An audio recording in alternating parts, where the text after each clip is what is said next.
म त ज्याकेट बोक्ने जस्तो लाग्यो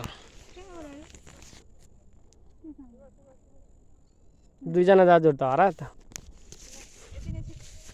ओ यो चाहिँ हेलो गुड मर्निङ छ सबैजनालाई यो चाहिँ कालिम्पोङको डेलो डाँडा हो